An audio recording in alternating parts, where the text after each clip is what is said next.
The 2019 Nissan Leaf has the potential to be the electric car of my dreams. That being a car that looks, feels, drives, and is priced just like a normal everyday car, and just so happens to have all the benefits of an electric drivetrain. Keep your Teslas aside, these are the cars that have the real potential to change the industry by introducing electric technology to people who just want a normal car.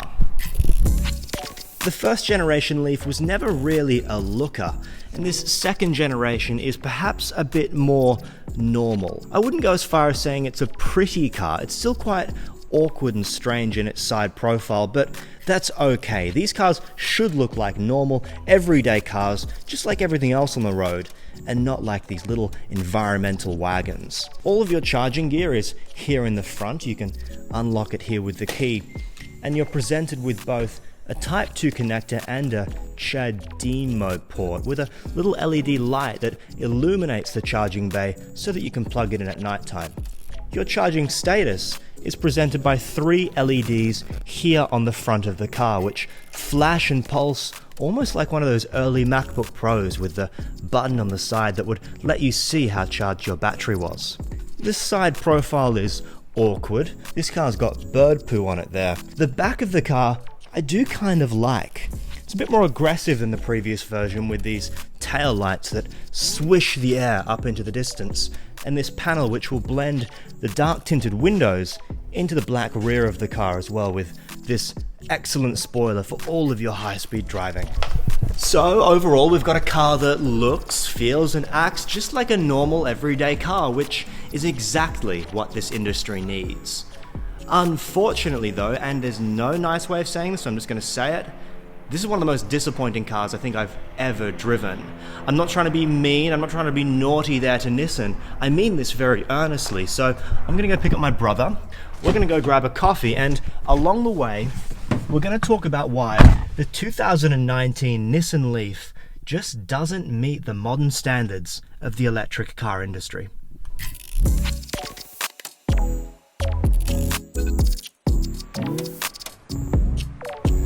Yes, good morning. Yes, good morning. Welcome to the second most popular electric car in all of history. In all of history? 400,000 of these things, old gen and this current new gen are on the road, and this is version 2.0. This is the second, so what's the first? Tesla Model 3. This is already? Already. That's only been out for however many years. Yeah, but they've been selling tens of thousands per month, versus an average or so 8,000 of these per month, which adds up pretty quickly for Tesla. And do you know what? I think stepping into it immediately, it's really hard to see why. Yeah, you can tell there's a definite first mover advantage that Nissan had with the old Leaf. Or because they were the first one with an electric car. Yeah, at a consumer price point. 2010 was when they brought the first Leaf out. That's early days for an electric car, isn't it? Early days. But I think that because this is coming from one of the most experienced electric car manufacturers, my expectations for the Leaf have been way up there. Where's the experience that Nissan are bringing over with their second electric car? The interior is very, very conservative. What's this? You've got that little gear lever dial there, which is very similar to the early Leaf. Do you know, that's really strange. It is strange. It's like you pull it down to put it into drive. It's one of those things where they've tried so hard to make something different, and they've just gone and put a giant instruction panel slightly above it to show you how to use it. Yeah, they've actually needed to give you instructions as to how to put it in gear. The little switches here for the heated seats are so parts bin-esque. Like, I can't Hello. Oh, wow, I've never seen a toggle switch. I can't imagine what years generation of Nissan, i.e. 80s, 90s, Yeah, those right. switches came from. Sorry, I've just hit the touchscreen. Listen to this. Welcome to Windows 95. I think it's Windows XP. It is the same double click, isn't it? The interior is probably a little bit too conservative for my liking. Oh, Dalmatian. How many spots do you reckon he's got? 1, 2, 3, 4, 5. The first Leaf, back in 2012, was actually the very first car that I reviewed. I was very short and young back then. I remember thinking, because if you drove something like a BMW 5 Series or something that was luxurious and well refined, you focused on how quiet it was, how comfortable it was, how smooth it was. And a really good petrol car had this way of making the drivetrain disappear. Smooth gear changes, seamless torque delivery. And I remember just being blown away by this electric car has all of those qualities by default. It's kind of in its character to be quiet, smooth, torquey, without little gear changes. So I've been really astutely curious watching, after some 9 years of work in building the initial Leaf, where their innovation is going to be in the second Leaf. Because the first one brought innovation in having an electric drivetrain. It was priced quite innovatively, around the $50,000, $60,000 mark. So it was low-end EV, reasonably affordable. In this second one, and I don't want to be too mean or too naughty with it, but what have they been doing for 9 years? Like, where's the innovation in this? Yeah. Where's that second leap of, wow, this company had the first mover advantage in electric? Okay. So... Well, let's go one by one. We'll ignore the fact that it looks funny and it's got a weird interior. We'll kind of scratch It's that subjective, bit isn't out. it? The drivetrain. It is smooth as an electric car. The power delivery is smooth. It's not overly quick. It's 0 to 100 in about 8 seconds, where the original one was about 11 seconds. Yeah, that's fine. The range is about 240 kilometers worth of all-electric range. Okay. That's still small enough that most people who've come from a petrol car will say, oh, I couldn't do that. I can tell where the battery is, that's for sure. Because I'm riding very high. Do you know, I am too. Can the seat go down at all? Or I completely agree. I'm trying to kind of leverage it just down. want to go down a little bit. But this is as low as my seat goes. And there's further, the steering wheel, it moves up and it down, but it doesn't extend in or out. So I can move it there, but I can't pull it out. And I've not been able to get comfortable in this car. What's the excuse in 2019 for not having reach on a steering Particularly wheel? for a car company that's as popular and mainstream as Nissan, just to build a car that isn't ergonomically okay, without the ability to maneuver your seat, it's a little bit poor. That's really odd. So you haven't got innovation on looks, on ergonomics. The range is 240 kilometers is not okay. I'm more than happy to put a pin in that and say, in this day and age, you should be high 300s to 400s It should be, doesn't in it? a consumer electric car, just to take away the anxiety. And then on price, and here's the thing where in living with the Leaf I've been most frustrated. If you drive something like a Tesla Model 3, which is a $70,000 car, that looks, feels, drives, it has the technology of something that you could say that feels like $100,000 to $120,000 worth of car. Oh, sure, the refinement of it and just the way it feels special. Hey? It's very, very special. With the Leaf, take away the electric drivetrain. Just imagine this had a 1.5 litre petrol turbo engine. Imagine it had the engine of a Micra. How much would you say this package is worth? Just based on the look, the feel, and the way that it drives. I think that I would see this advertised on the television in a magazine for $29,999, drive away, no more to pay. Maybe I'd be lucky enough to get a free automatic transmission. It feels like I had exactly the same reaction about a $30,000 car.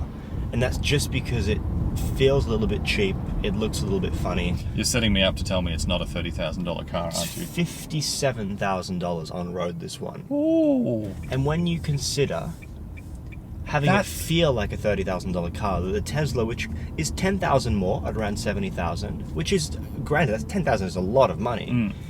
I just don't feel like that advantage that Nissan had remains at all anymore. This needs to be at best a $40,000 car. It's too expensive at $60,000. It needs to be 40 grand. If anything, it makes the Tesla Model 3, there's a perfect example of one driving past. What a package.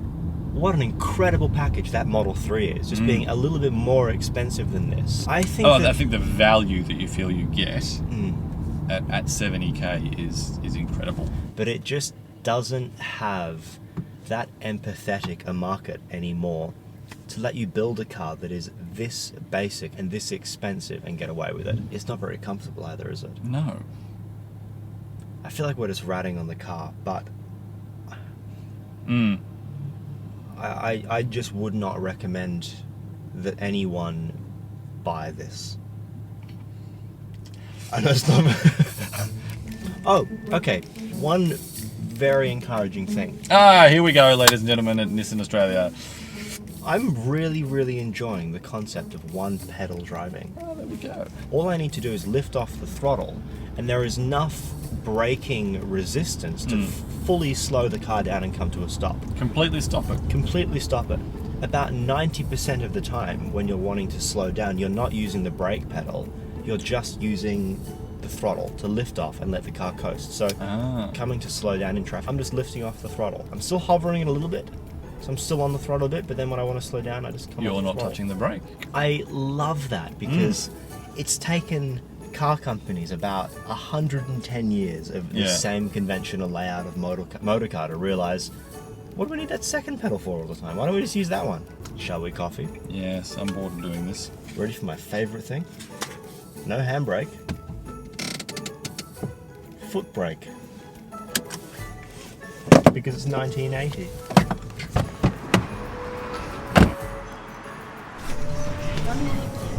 Can I get an almond latte? And you've got these kind of little blue highlights, which are quite trendy, just to show you that it's electric around the back of the car. You said it was a big boot? Got many coffees in there. Cup holders are too shallow for a small cup of coffee. So I feel like we're being quite critical on the car.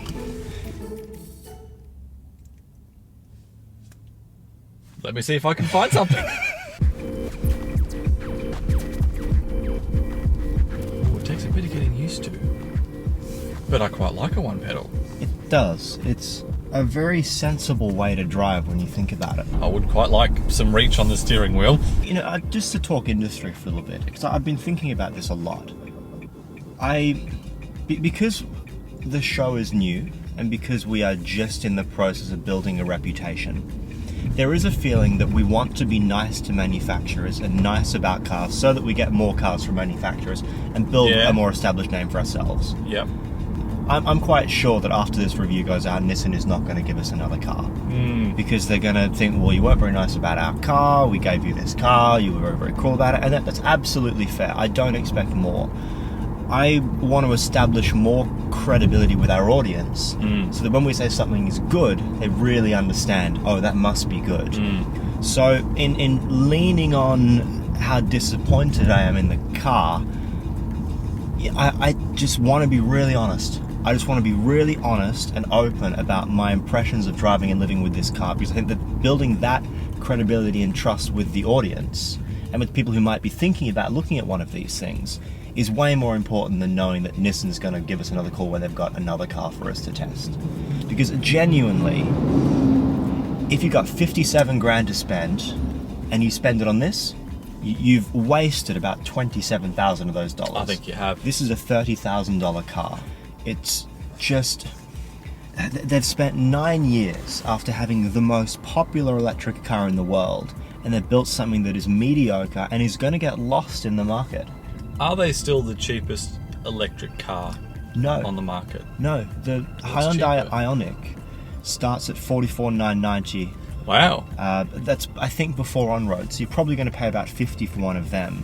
Hyundai and Kia are two brands that I think have really come a long way in the last decade. I think they're now building very good cars look real that swanky. are going to upset a lot of the real established brands, They do. like the Nissan.